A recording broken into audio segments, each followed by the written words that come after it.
के चले जाने की वजह से घर में दुख का माहौल बन गया था। जिन जहरीले तीखे मोमोज की वजह से नताशा की जान गई थी, उस बुढ़िया को अभी तक पुलिस पकड़ नहीं पाई थी। ऐसे ही एक शाम मुकुल नताशा की तस्वीर पकड़कर रो रहा था। तभी वहाँ उसकी बहन रजनी आती है। मैं जानती हूँ भैया, आप नताशा को बहुत प्यार करते थे, लेकिन भैया अगर आप ऐसे हार मानोगे तो फिर हम उस बूढ़ी अम्मा को आखिर कैसे पकड़ पाएंगे जिसने हमारी नताशा को जहर दिया था। हमें उसका पता लगाना ही होगा और उसे उसके किए की सजा भी दिलानी ही होगी। तुम बिल्कुल सही कह रही हो रजनी। जिसने भी मेरी नताशा के साथ ऐसा किया है, मैं उसे सजा जरूर दिलवाऊंगा। हमें ये पता लगाना ही होगा कि आखिर उस अम्मा ने ऐसा क्यों किया, जो उसने उसे जहर वाले मोमोज खिलाकर मार डाला। तुम अभी मेरे साथ पुलिस स्टेशन चलो, मुझे बुढ़िया का स्केच बनवाना है।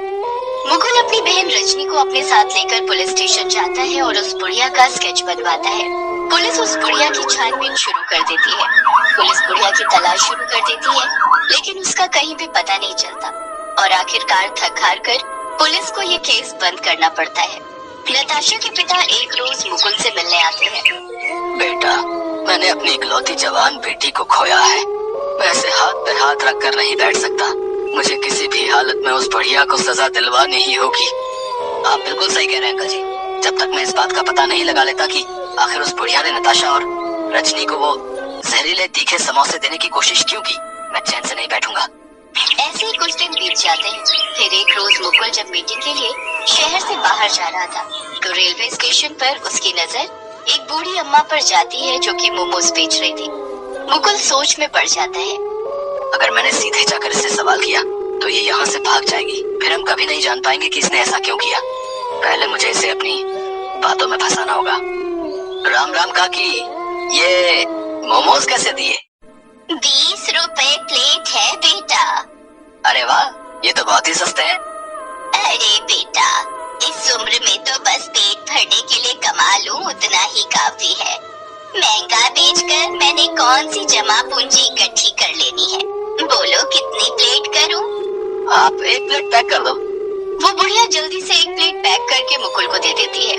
मुकुल वो मोमोज लेकर उसी डॉक्टर के पास जाता है जिसने नताशा और रजनी का इलाज किया था। डॉक्टर जल्दी से उस मोमोज का टेस्ट करता है और फिर मुकुल से कहता है, मुकुल, इन मोमोज में भी जहर मिला हुआ है। ये वही जहर है जो नताशा और रजनी के पेट में से मिला था। रजनी की जान तो मैंने जैसे तैसे बचा ली थी, लेकिन नताशा के पेट में ज्यादा मात्रा में जहर जाने की वजह से उसकी जान चली गई। ऐसे तो न जाने ये कितने लोगों को जहर दे चुकी होगी और कितनों को मौत की नींद सुला चुकी होगी। हमें कुछ ना कुछ करना ही होगा, नहीं तो न जाने ये कितने लोगों की जान ले लेगी। इतना कहकर मुकुल पुलिस स्टेशन जाता है, जिसके बाद वो इंस्पेक्टर के साथ मिलकर उस बुढ़िया को पकड़ने का प्लान बनाते हैं। ऐसे ही एक रोज मुकुल उस बुढ़िया के पास जाता है। राम राम काकी, कैसी हो?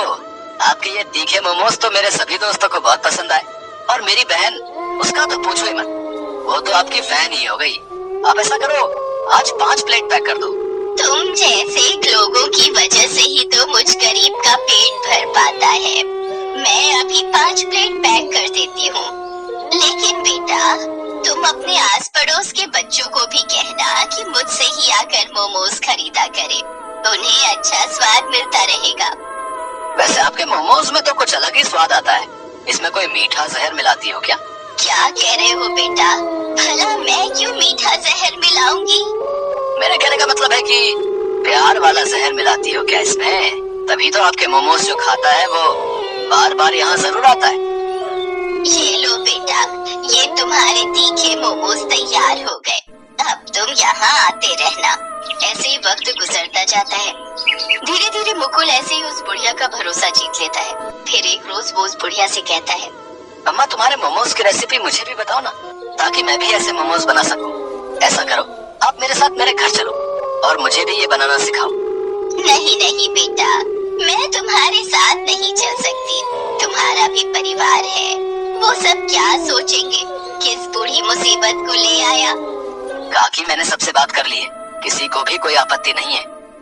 इसके बाद मुकुल उसे अपने घर लेकर जाता है, जहाँ पहले से पुलिस, डॉक्टर, नताशा के पिता और रजनी मौजूद होते हैं। काकी, आपने मुझे पहचाना? याद आया कौन हूँ मैं? नहीं बेटा, अब नजर कमजोर हो गई है तो पहचान पाना मुश्किल है। इस लड़की को तो अच्छे से पहचानती होंगी ना? हाँ, ये लड़की तो आती थी मेरे पास, लेकिन आखिर आप लोग ऐसे शक भरी निगाह से क्यों देख रहे हो मुझे? क्योंकि काकी अब हम सब जानते हैं कि आप अपने मोमोज में जहर मिलाती हो और आपकी वजह से ही मेरी दोस्त नताशा की जान चली गई और आज ही पुलिस आपको पकड़ने के लिए ही यहाँ आई है।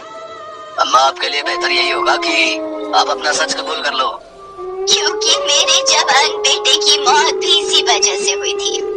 उसे किसी दोस्त ने मोमोज में मिलाकर जहर खिला दिया था और जिसने ऐसा किया उसका मुझे आज तक पता नहीं चला। इसीलिए मैं सबकी जान ले लूंगी। लेकिन एक इंसान की वजह से आप सबकी जान नहीं ले सकती। माता जी, आपने ऐसा नहीं करना चाहिए था। आपको हमारे साथ थाने चलना होगा। चलिए। पुलिस उस बूढ़ी औरत को गिरफ्तार कर लेती है, जिसके बाद से शहर में जवान मौतों का सिलसिला रुक जाता है। बूढ़ी काकी को 3 साल की सजा होती है। साथ ही वो उस लड़के को भी पकड़ लेती है जिसने उस बूढ़ी काकी के बेटे को जलन के मारे मोमोज में जहर मिलाकर खिलाया था।